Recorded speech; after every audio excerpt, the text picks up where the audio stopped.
할렐루야. 이 저녁에도 천국을 위해서 힘차게 달려가시길 바랍니다.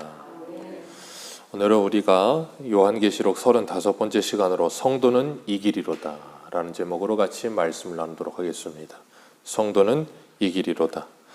우리가 지난주에는 7 대접 재앙의 마지막 재앙을 보았습니다. 하나님께서 계시록에서 7 인재앙, 7 나팔 재앙, 그리고 7 대접 재앙, 그 3가지의 재앙들이 중첩되어 일어나는 모습들을 우리에게 보여주시면서 그 모든 재앙 가운데에서 하나님의 백성들은 그 재앙을 재앙으로 여기지 않고 재앙을 통하여 뭐 한다 그랬어요?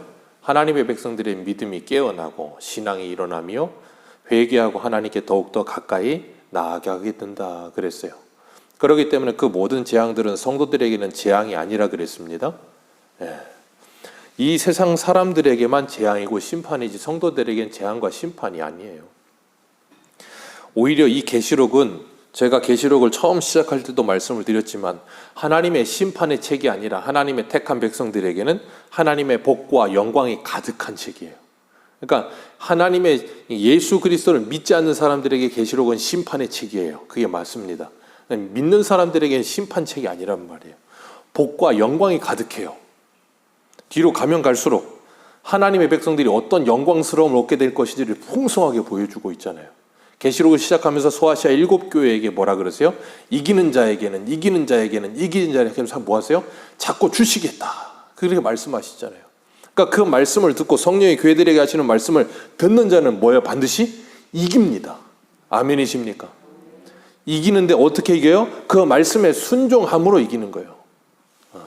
그게 바로 그리스도인들이 이 땅을 사는 모습이에요. 그래서 이제 계시록 12장 11절을 한번 보겠습니다. 계시록 12장 11절.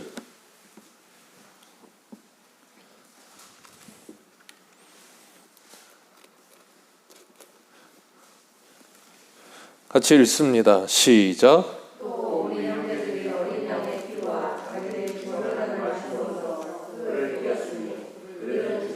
자기 생명을 아끼지 아니하였도다. 이들이 성도들이 누구를 이겨요? 그 옛뱀 마귀라고 하다는 그들을 이기는 거예요. 어떻게 이깁니까? 그들이 죽기까지 자기 생명을 아끼지 아니하고 끝까지 뭘 지켜요? 믿음을 지켜요. 그래서 하박국 선지자는 그러죠. 오직 의인은 무엇으로 말미암아 살리라? 믿음으로 말미암아 살리라. 예수님도 마태복음에 그러세요. 끝까지 견디는 자는 구원을 얻으리라. 그렇기 때문에 그리스도인 하나님의 택한 백성, 구원받는 백성은 누군가 하면 하나님의 말씀을 믿고 그 말씀을 믿는 믿음을 가지고 끝까지 견디는 자, 그 말씀을 믿고 끝까지 죽기까지 순종하며 그 말씀을 붙드는 자, 그 믿음을 가진 자가 구원받는 거예요. 그러니까 믿음을 갖지 못한 자는 구원받지 못해요. 믿음을 가진 자는 끝까지 견딥니다. 믿음이 없는 자는 끝까지 못 견뎌요. 그렇기 때문에 믿음 없는 사람은 늘 오락가락 하는 거예요. 근데 믿는 사람은 끝까지 견뎌요. 그런데 그게 쉽지 않죠. 힘들죠. 어렵죠. 그래서 하박국 선지자는 이렇게 말을 해요. 우리 하박국 선지자 볼까요? 하박국 말씀 보겠습니다. 구약성경 하박국 3장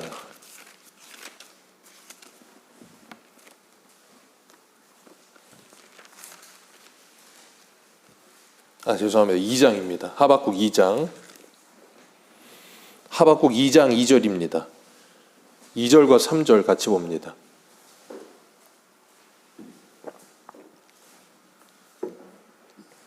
하박국 2장 2절에서 3절 같이 한번 읽겠습니다. 시작. 여호와께서 내게 대답하여 이르시되 너는 이 묵시를 기록하여 판에 명백히 새기되 달려가면서도 거기까지만 읽습니다.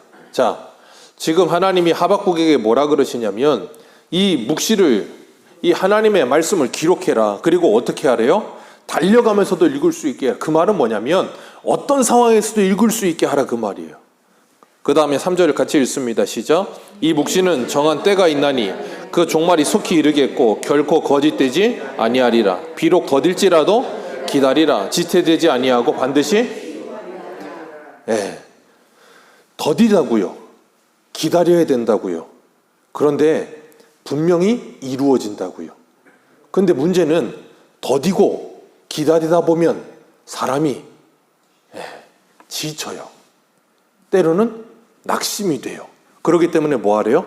달려가면서도 읽을 수 있도록 기록을 해놔서 언제 어디서나 어떤 상황에서든지 읽을 수 있게 하라. 그 말은 뭐예요? 하나님의 말씀을 자꾸 읽고 듣고 하는 가운데 뭐예요? 낙심되고 지치고 좌절되는 우리의 마음을 그 말씀이 뭐 한다는 거예요? 지키시고 붙들어 주신다 그 말이에요. 그래서 하나님의 말씀에는 하나님의 의가 나타나서 믿음에 이르게 하느니라. 요 로마서 1장 17절에 말씀하시잖아요. 그러니까 하나님의 말씀을 읽는 것, 하나님의 말씀을 듣는 것, 하나님의 말씀을 암송하는 것이 중요한 거예요.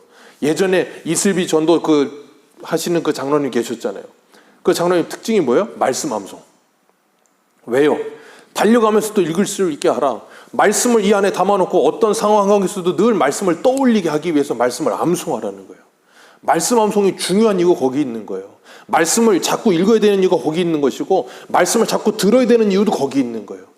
그래야만 어떤 상황 속에서도 우리가 그 말씀의 힘으로 이길 수 있는 거예요. 예수님이 사단의 시험을 어떻게 이기셨어요? 말씀으로 이기셨다고요. 그 말씀이 있어야 이길 수 있는 거예요. 그래서 하나님은 우리에게 자꾸 뭐 하라 그러세요? 들어라 그러시는 거예요.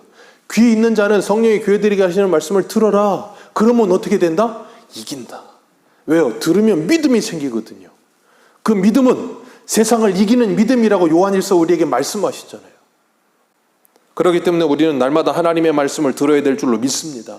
낙심될 때, 좌절될 때 말씀을 펼쳐야 되고 하나님께 기도해야 되는 거예요. 그래야 하나님께서 우리를 지켜주신다니까요. 하나님의 택한 백성들은 그 하나님의 심판 앞에서도 담담해요. 왜요? 하나님께서 우리를 구원하여 주실 것이라는 걸 믿는 믿음이 있기 때문에 그런 거예요.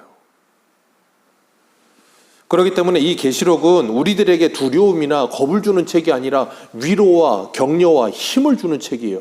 너희들 지금 믿음으로 살고 있는데 이 세상이 너희들을 핍박하고 힘들게 하고 낙심되게 하고 좌절되게 하고 있는데 너희들 그런 가운데도 믿음을 지키며 살아가고 있는 거 잘하고 있다. 조금만 견뎌라. 주님 다시 오시면 너희들에게 뭘 주시겠다? 그 영원한 나라와 너희들에게 상을 주실 것이다. 그래서 우리로 하여금 현재의 고난은 장차 우리 겨울 영광과 좋게 비교할 수 없음을 믿는 믿음을 자꾸 우리에게 주시는 거예요. 그게 바로 계시록이에요.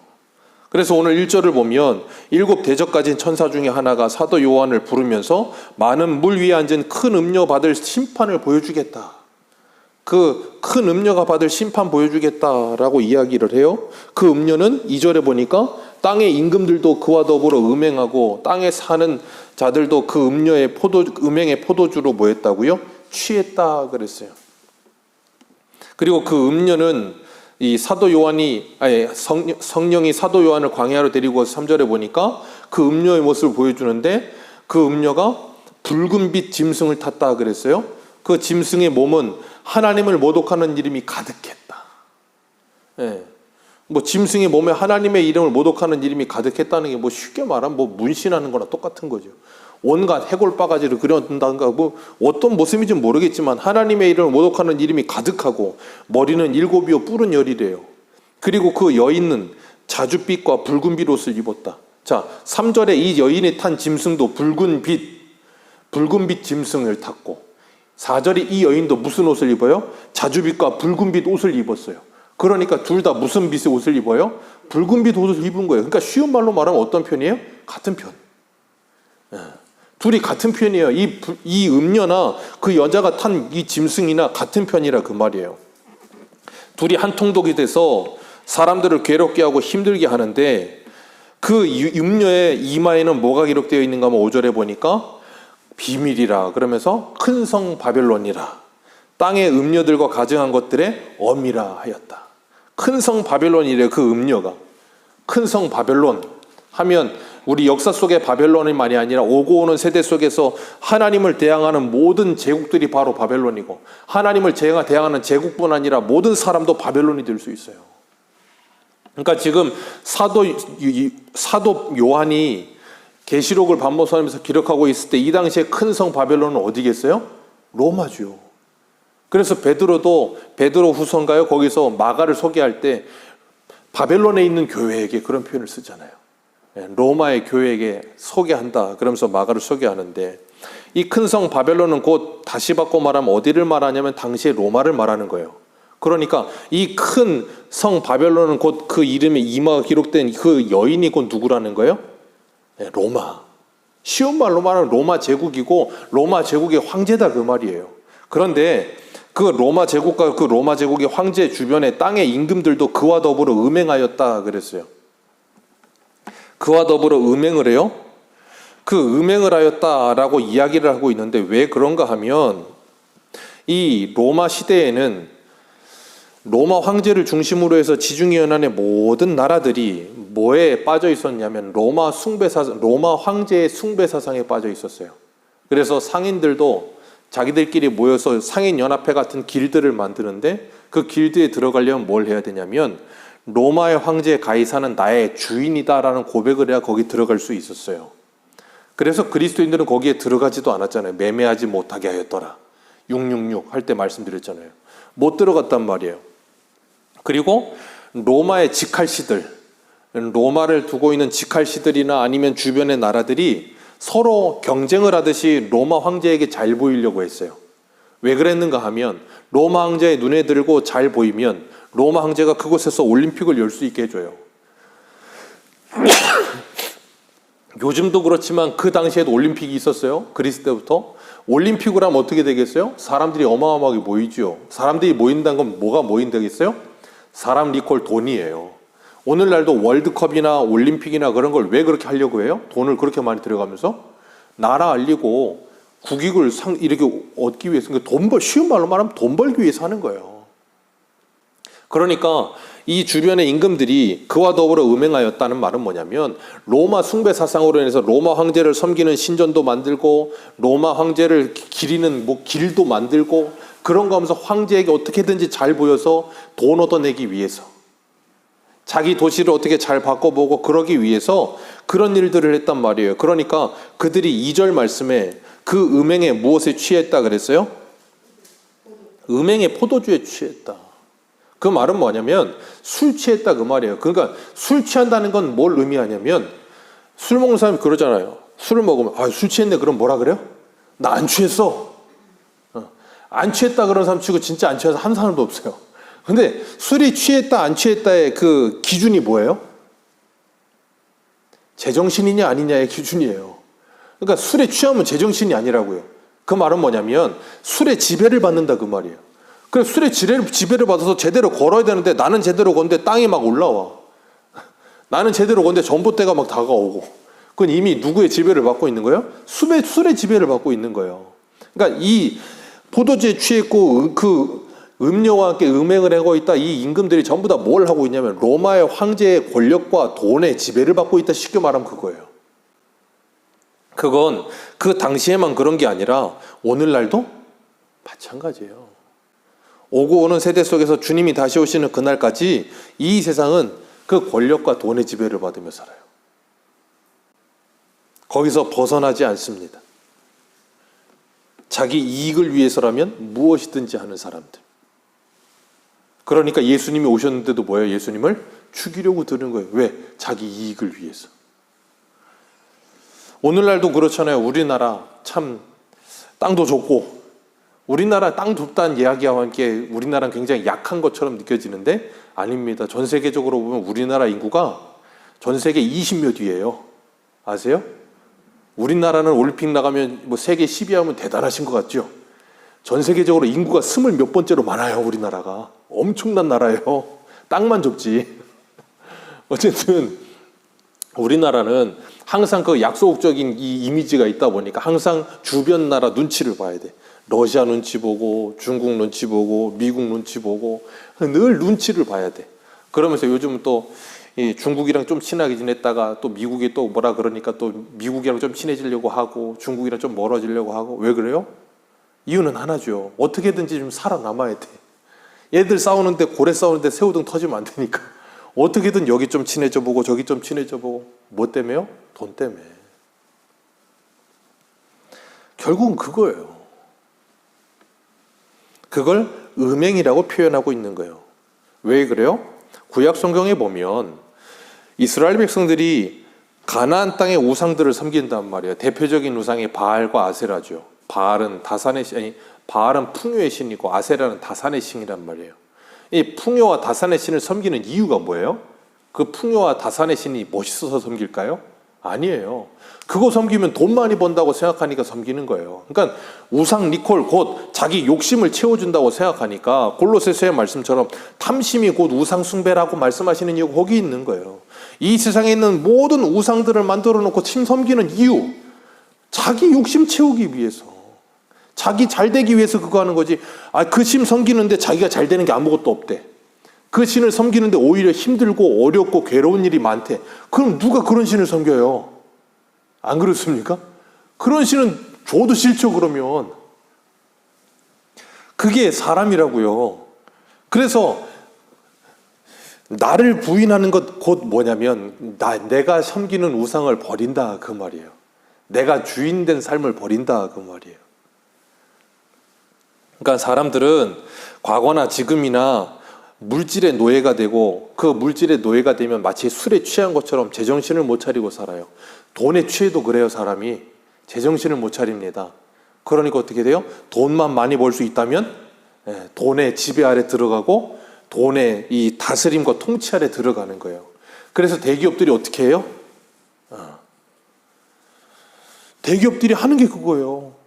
내가 다른 회사보다 연봉 많이 주겠다 이거예요. 그러니까 너희들은 뭐 해라? 아무 말 하지 말고 그냥 죽어라고 일만 해라 그거예요. 예전에 저 세 가지 별의 그 회장님께서 그랬잖아요. 가족과 집은 내가 책임지겠다. 너희는 회사에서 죽으라고 일만 해라. 그랬잖아요. 돈 주겠다 이거예요. 그러니까 어떻게 해요? 목숨을 걸고 충성하잖아요. 그게 세상이에요. 그러니까 오늘날에 무슨 베리칩이니 뭐니 그게 왜 허황된 말이라고 하느냐면 이미 이 세상은 공중 권세 잡은 자와 그들에게 조종당하고 있는 이 세상의 왕 권력가들이 뭘 가지고 세상을 지배해요? 돈 가지고 지배하고 있어요. 이미. 거기에 온 세상이 다 지배를 받고 다스림을 받고 있는 중이에요. 이미. 그렇기 때문에 그리스도인들은 그런 지배에서 벗어나서 돈에, 포도주에, 술에, 세상에 취하지 않고 누구에게 충만을 받아요? 성령의 충만을 받는 거예요. 그러니까 성령에 충만해지면 그런 것들이 나를 지배할 자리가 없어지는 거예요. 그러니까 그런 것들이 지배를 받겠어요? 안 받겠어요? 안 받는 거예요. 그러니까 그 사람들이 좋아하겠어요? 싫어하겠어요? 싫어하는 거예요. 왜 6.25 때 일본이 우리나라를 압제했을 때 그리스도인들을 그렇게 잡아 죽이려고 했습니까? 이유는 하나예요. 일본이 돈을 갖다 풀든 뭘 하든 그리스도인들은 거기에 넘어가질 않는 거예요. 북한군이 와서 위협을 해도 그리스도인이 넘어가질 않는 거예요. 왜? 거기에 휘둘리지 않고 우리는 하나님의 자녀다라는 그 분명한 이 인식 속에 있으니까 어떤 것에도 다스림과 통치를 받지 않는 거예요. 그게 제일 힘든 거예요. 그러니까 어떻게 해요? 그리스도인만 사라지면 되는 거예요. 그리스도인만. 왜? 그러면 이걸로 다 돼. 돈 많이 주면 다 되는 거예요. 지배가. 근데 그리스도인은 돈을 아무리 많이 줘도 지배가 안 돼. 요즘은 지배가 되는 것 같아요. 요즘에 그리스도인들은 돈 많이 주면 지배가 되는 것 같아서 참 안타까운데, 옛날에 우리 신앙의 선배들은 세상에서 돈을 아무리 많이 줘도 우리 신앙과 바꾸질 않았어요. 내 목숨도 내 신앙과 바꾸지 않았다니까요.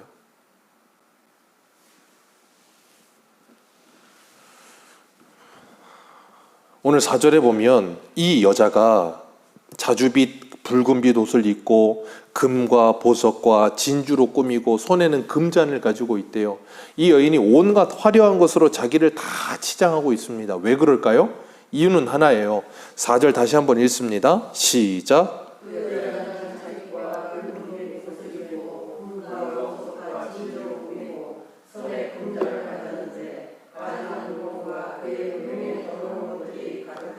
아멘.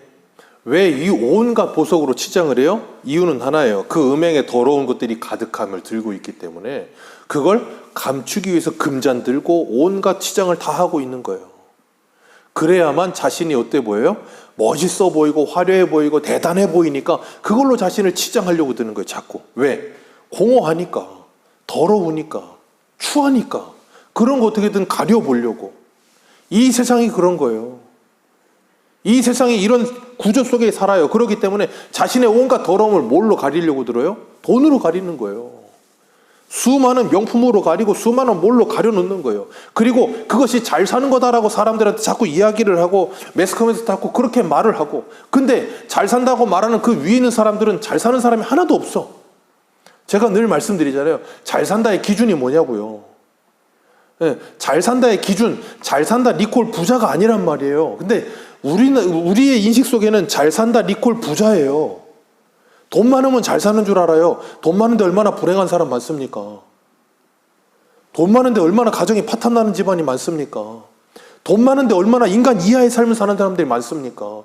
그게 잘 사는 겁니까? 아니란 말이에요. 근데 사람들은 잘 산다는 이꼴 돈 많은 거예요. 그러니까 어떻게든지 돈만 많이 벌 수 있다면, 그래서 부자만 될 수 있다면, 잘 살 수만 있다면 내 영혼도 팔겠다는 거예요. 그게 이 세상이에요. 그게.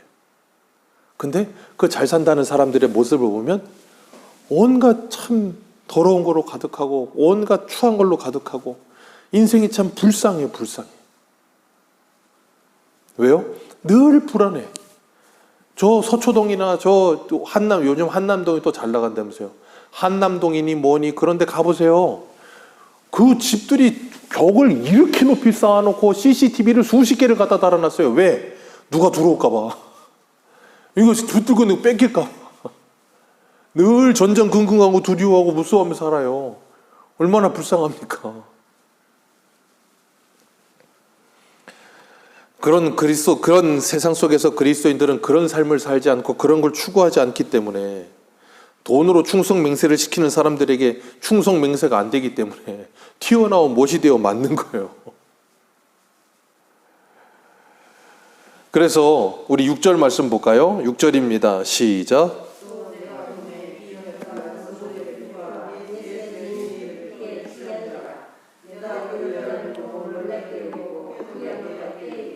아멘.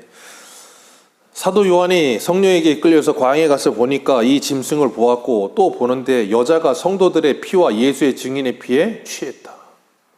당시 로마가 얼마나 그리스도인들을 많이 죽였는지를 이 한 절에 금방 드러내고 있어요. 로마만 그런가요? 아니요. 오고 오는 세대 속에서 이 세상의 권력과 공중 거세 잡은 자들은 그리스도인들을 수도 없이 많이 죽였다고요. 그리고 그 여자를 보고 놀랍게 여기는데 천사가 말을 해요. 왜 놀랍게 여기느냐? 내가 여자와 그 탄 7머리와 10뿔 가진 짐승의 비밀을 내게 보여주겠다. 여기서 중요한 거, 이 10뿔 가진 짐승, 그리고 머리가 7 가진 여자가 탄 이 짐승, 이 짐승이 누구냐? 머리가 10뿔, 10뿔은 뭐냐? 머리가 7은 뭐냐? 여기에 초점을 자꾸 두려고 주지 마세요. 이게 누구냐 갖다 이걸 자꾸 갖다 하나하나 접목시키려고 하지도 마세요. 이런 거 하는 게 어디서 하는 거냐면 저 신천지에서 하는 거예요. 여기에 포커스 맞추지 마세요. 이게 중요하지 않아요. 뭐가 중요하냐? 8절 같이 보세요. 이게 중요해요. 8절 같이 읽습니다. 시작. 내가 본 짐승은 전에 있었다가 지금은 없으나 장차 무저갱으로부터 올라와 멸망으로 들어갈 자니, 땅에 사는 자들로 창세 이후로 그 이름이 생명책에 기록되지 못한 자들이 이전에 있었다가 지금은 없으나 장차 나올 짐승을 보고 놀랍게 여기며 뭐 하겠어요? 그 짐승을 따르는 거예요. 누가요? 하나님의 생명책에 이름이 기록되지 않은 모든 사람들. 그러나 하나님의 생명책에 이름이 기록된 사람들은 그들을 놀랍게 여기지도 않고 그들을 따르지도 않고 그들과는 다른 삶을 사는 거예요. 이게 중요한 포인트라고요. 이게 중요한 포인트지, 머리 7이 누구냐, 뿔 10개가 뭐냐, 그걸 자꾸 초점을 맞추려면 안 돼요. 이게 중요한 포인트예요. 계시록은 지금. 그러면서 9절에 뭐라 그래요? 지혜 있는 뜻이 여기 있으니 그 7머리는 여자가 앉은 7산이요. 7머리는 7산이다 그랬는데, 이 7산은 뭘 의미하냐면 당시 로마가 7산 위에 세워진 도시예요. 7산이라고 하기에는 좀 저기 한 게 뭐냐면 해발 한 50m, 100m 상간에 있는 도시예요. 그러니까 뭐 7 언덕 정도 되겠죠. 그러니까 이 7머리는 여자가 앉은 7산이라, 그러니까 로마를 지칭하는 거예요. 그리고 여자는 로마의 황제를 지칭하는 것일 것이고, 또 7왕이라 5은 망하였고, 그러니까 로마에 지나간 황제들, 그리고 다른 하나는 지금 있는 황제, 그리고 아직 이르지 않은 황제 있겠죠. 왜 없겠어요? 이게 누구냐 또 이름 맞춰라 이름 맞추게 할 필요 없다니까요. 그럼 이게 중요한 건 뭐냐? 아직 이르지 않은 이가 오면 잠시 동안 뭐 하리라? 머무르리라. 그 말은 뭐예요? 그 사람도 지나간다. 다시 그건 다시 바꿔 말하면 다니엘서에 하나님께서 말씀하신 이 세상에 있는 모든 나라는 다 뭐 한다? 지나간다. 큰 신상 하나가 보이잖아요. 머리는 금이요 은이요 노시요 넓적다리 흙으로 돼 있고 사람의 손으로 뜨지 않은 돌이 나와서 그 다리를 치니 그게 다 무너져 내리잖아요. 바벨론, 페르시아, 로마 뭐 제국들이 다 무너진다 그 말이에요. 이 세상에 있는 나라는 잠시 동안 머물지만 무너지게 될 거예요. 그래서 11절도 보면 전에 있었다가 지금은 없어진 짐승은 8째 왕이니 7 중에 속한 자라. 7 중에 속했다는 건 이미 5이 지나갔다 그랬죠. 그 5에 속한 자 중에 하나라는 거예요. 근데 그가 중요한 거 그가 뭐 하리라? 멸망으로 들어가. 이게 중요한 거예요. 그러니까 다시 바꿔 말하면 머리가 7이든 뿔이 10이든 제가 이거 주석 찾는다고 한참 찾다 제가 놨어요. 왜? 너무 학자마다 달라. 중요한 포인트는 뭐냐면 제가 지금 말씀드리는 이 포인트가 중요해요. 이건 모든 학자가 다 공통되게 말하고 있어요. 그러니까 이거예요. 8째 왕이니 7 중에 속한 자라. 그러나 그도 어떻게 된다? 멸망으로 들어간다 그 말이에요. 그러니까 계시록을 통해서 성도들에게 사도 요한은 반모섬에서 이 편지를 써보내면서 뭐 하냐면 지금 로마가 전 세계를 지배하고 있고 같고 이 나라가 영원할 것 같지만 이 세상 나라는 영원하지 않다. 이미 지나간 왕들을 봤지 않냐? 이도 지나갈 거고 오는 사람도 잠깐 머물겠지만 그도 뭐 한다? 지나간다. 그러니까 걱정하지 말고 두려워하지 말고 뭐 해라? 믿음으로 견뎌라. 이 몫이는 반드시 이루어진다. 비록 더딜지라도 기다리라. 그러니 달려가면서도 읽을 수 있게 뭐 해라? 기록해 놓아라. 왜요? 너무 빨리 지나가는 세상 속에서 정신없이 지나가는 세상 속에서 자꾸 바뀌어가는 세상 속에서 내가 이렇게 사는 게 맞나? 나 이렇게 살면 잘못 사는 거 아닌가? 사람들은 다 그냥 위로 올라가려고 들고 자꾸 뭘 가지려고 들고 자꾸 늘리려고 들고 뭘 하려고 드는데 나 이렇게 살다가 노후 준비 안 하다가 이렇게 내일 어떻게 될 줄 알고요.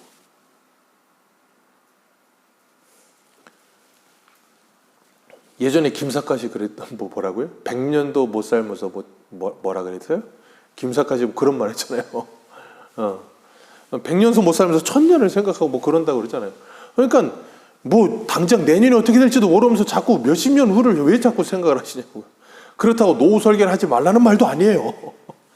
하십시오. 그러나 그게 내 인생의 전부를 책임져 주진 않아요. 하나님이 내 인생을 책임지셔야 된다니까. 그리고 우리는 영원한 하나님의 나라를 준비하는 사람들이라니까.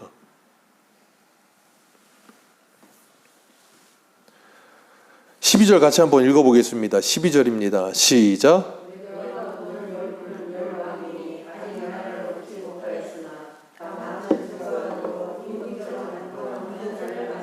아멘. 10뿔은 10왕이다. 아직 나라를 얻지 못하였으나 다만 짐승과 더불어 임금처럼 한동안 권세를 받을 거다. 여기서 중요한 거. 다만 한동안. 네. 11절도 머무르리라. 10절 머무르리라. 11절 멸망하리라. 12절 다만 한동안. 그리고 이게 계속 뭐 하는 거예요? 한시적으로 잠깐 있다가 없어진다. 그걸 계속해서 반복하고 있어요 지금.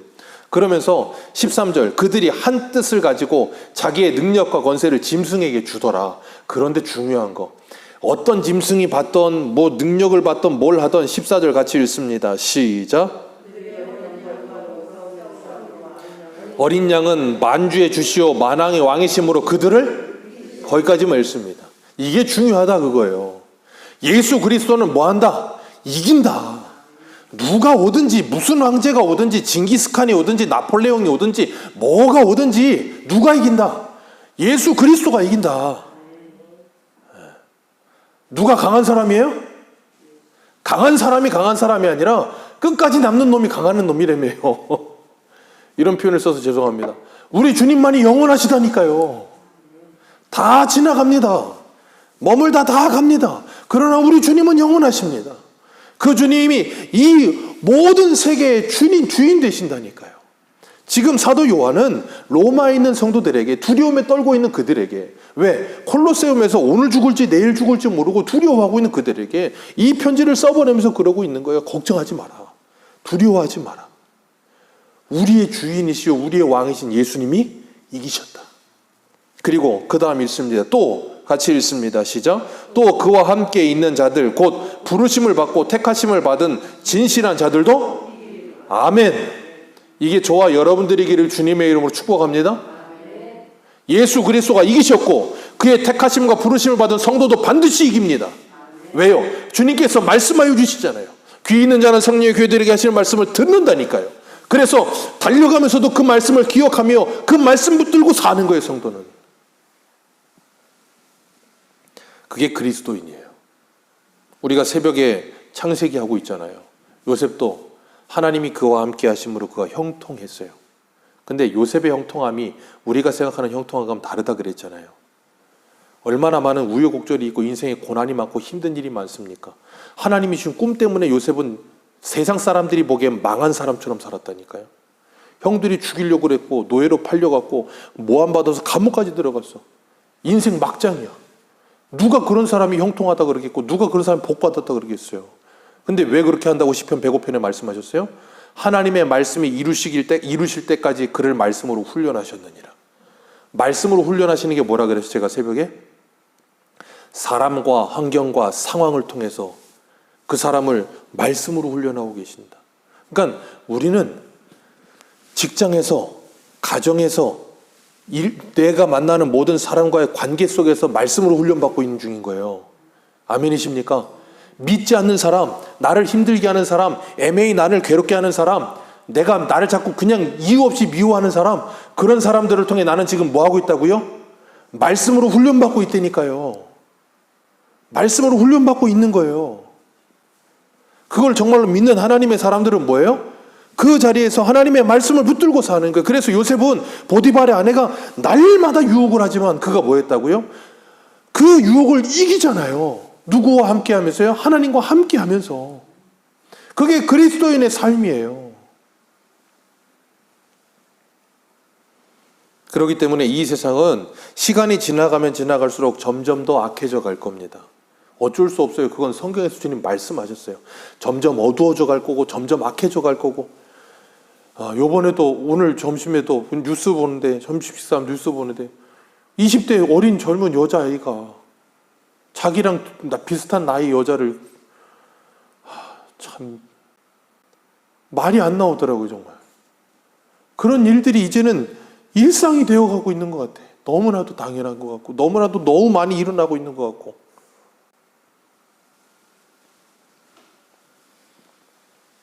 그런 세상에 저 상류층에 있는 사람들은 전부 돈을 가지고 사람들을 쥐락펴락하고 있고,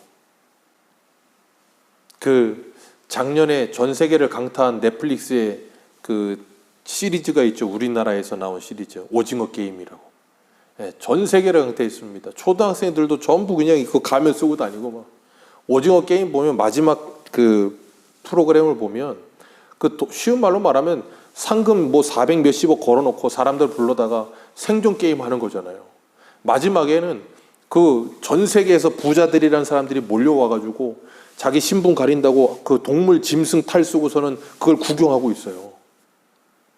그걸 이 감독이 여러 가지로 다각도로 우리들에게 메시지를 던지고 있잖아요. 자기들이 돈 많다고 그 돈을 가지고 사람들을 조종하고 있다고 생각하고 사람들을 자기들의 놀잇감이라고 생각하면서 사람들이 목숨 걸고 뛰고 있는 그 모습을 보면서 낄낄대고 있는 그 사람들이 뭘 쓰고 있어요? 짐승의 탈을 쓰고 있어요. 감독은 니들이 바로 짐승이다라고 역으로 말하고 있는 거예요. 그 유리관 속에 갇혀서 마치 동물원에 갇힌 짐승과 같은 너희들의 모습이다라고 말하고 있는 거예요. 그러면서 마지막에 그걸 주최했던 그 할아버지가 그러잖아요. 죽어가면서 이정재 씨를 보면서 어떤 한겨울에 사람이 쓰러졌는데 저 사람 도와줄 것 같냐? 아무도 안 도와준다. 근데 이정재 씨는 도와준다. 근데 시간이 땡 칠 때 할아버지는 죽고 마지막에 그 여인인가 누가 택시 타고 와가지고 그 사람을 도와주잖아요. 그러면서 이제 마지막 메시지로 인간에게는 뭐 소망이 있다 뭐 그러면서 그런 끝나는 메시지인데, 거기까지예요. 근데 어쨌든 간에 거기서 우리에게 주어주는 게 뭐냐면 이 세상의 권력을 가진 사람들은 그렇게 사람을 돈 가지고 좌우지할 수 있다고 생각을 해요. 그러니까 돈 가지려는 거예요, 사람들은 다. 근데 그리스도인들은 그게 아니라고요. 우리 주님은 뭐하러 오셨다고요? 섬기러 오셨다고요. 그리고 우리에게 뭐하라 그러셨다고요? 너희도 나와 같이 섬기는 자가 되어라 그러고 계신다고요. 그래서 그리스도인은 돈이 많아도 갑질하면서 하는 게 아니에요. 갑질하면서 한다면 그건 그리스도인이 아니라니까요. 그게 우리가 택한 자들은 택하심을 받은 진실한 자들은 이 길이로다가 바로 그거예요. 우리는 그렇게 이기면서 하는 거예요, 믿음으로. 이 세상의 구조와 이 세상의 사람들의 모든 메커니즘을 믿음으로 이기면서 그걸 깨트려 버리면서 사는 거예요. 시대를 역행하면서 사는 거예요. 그래서 로마서 12장 1, 2절은 뭐라 그래요? 너희는 이 세대를 본받지 말고 마음의 변화를 받아 새롭게 되어 하나님이 기뻐하시고 온전하신 뜻이 무엇인지를 분별해라. 그게 그리스도인이라는 거예요. 그래서 16절 같이 한번 읽습니다. 시작. 내가 본 바 이 열불과 짐승은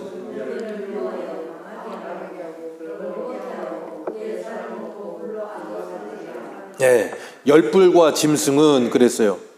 이 열불 가진 짐승 여기 4절에 보니까 3절에 보니까 3절 같이 한번 읽습니다. 시작. 또 성령으로 나를 데리고 광야로 가니라. 내가 보니 여자가 붉은빛 짐승을 탔는데 그 짐승의 몸은 하나님을 모독하는 이름들이 가득하고 머리는 7이요. 자, 4절에 이 여인도 붉은 옷을 입었잖아요. 3절에 이 짐승은 붉은색이었고 그래서 제가 같은 편이다 그랬잖아요. 이 여인이 이 짐승을 타고 있었잖아요. 그런데 이 16절을 보니까 내가 본 바 이 열불과 짐승은 음녀를 미워하여 망하게 하고 벌거벗게 하고 그의 살을 자, 전에는 뭐였는데? 같은 편이었는데 이제는 뭐예요? 서로 물고 뜯고 서로 물고 뜯고는 왜? 이유가 뭐예요? 17절 같이 읽습니다. 시작. 한 뜻을 이루게 하시고 그들의 나라를 그 짐승에게 주게 하시되 하나님의 말씀이 응할 때까지 하십니다. 여기서 중요한 거 하나님의 말씀이 응할 때까지만이에요. 하나님이 허락하신 때까지만. 하나님이 끝낸다 그러면 끝나는 거예요. 근데 중요한 것 하나님이 자기 뜻대로 할 마음을 그들에게 주셨어요. 그들은 뭐예요? 처음에는 같은 편인 것 같고 서로 윈윈하는 것 같고 큰 음료에게 빌붙어갖고 뭐 얻어먹는 것 같고 그러다가 이제는 이게 힘을 잃는 것 같으니까 뭐예요? 금방 물어뜯는 거예요. 그게 세상이에요. 조금만 위에 있는 사람이 힘 빠지는 것 같으면 밑에 있는 사람이 치고 올라가서 물고 떨어뜨려 버리고 자기가 또 올라가고 또 틈만 보이면 또 올라가고 그러니까 사울이 다윗을 그렇게 무서워한 거예요. 왜? 저놈이 나를 언제든지 치고 올라와서 물고 뜯을 수 있겠구나. 왜? 여인들이 사울은 천천히요 다윗은 만만이라는 소리를 듣는 순간에 사울이 다윗을 향한 그 시기와 질투가 가득해지기 시작하는 거예요. 그리고 자기 자리가 위태로운 거예요. 그게 이 세상이라고요. 그런 세상 속에 그리스도인들은 그들과 똑같은 모습으로 살지 않는 거예요. 그러니까 주님이 우리 안에 계셔서 우리 안에 주님이 주인 되시는 그 순간에 우리에게 뭐가 찾아온다 그랬어요? 내게 있는 평안과 기쁨을 너희에게 주노라.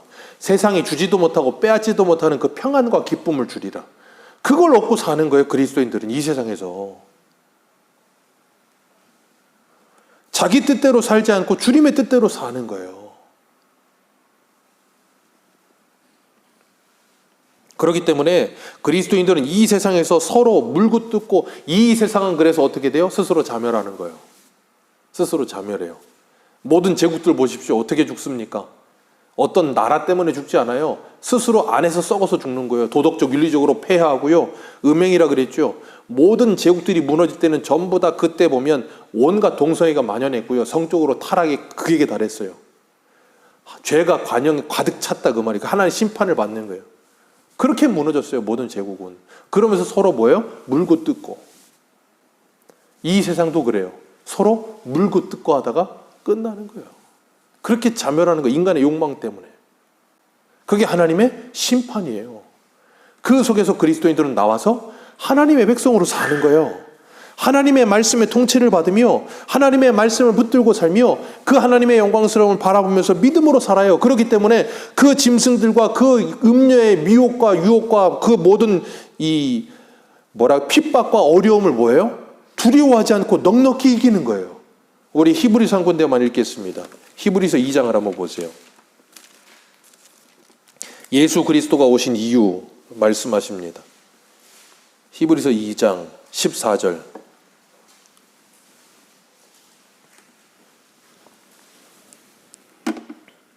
히브리서 2장 14절입니다. 우리 같이 읽겠습니다. 시작. 자녀들은 혈과 육에 속하였음에 그도 또한 같은 모양으로 혈과 육에 함께 지니심을 죽음을 통해 죽음의 세력을 잡은 자 곧 마귀를 멸하시고 또 죽기를 무서워함으로 한평생 매어 종노릇하는 모든 자들을, 이게 누가 오신 이유라고요? 예수 그리스도가 오신 이유.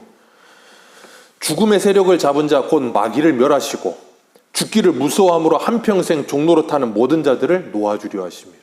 그래서 예수 그리스도를 믿고 구원받아 하나님의 자녀가 되어진 그리스도인들은 이제는 뭐 하잖아요? 죽기를 무서워하며 한평생 그것에 종노릇하는 삶을 살지 않는 거예요. 그래서 사도행전에 보면 예수님의 제자들이 그렇게 담대해졌던 거예요. 왜? 부활을 믿었기 때문에.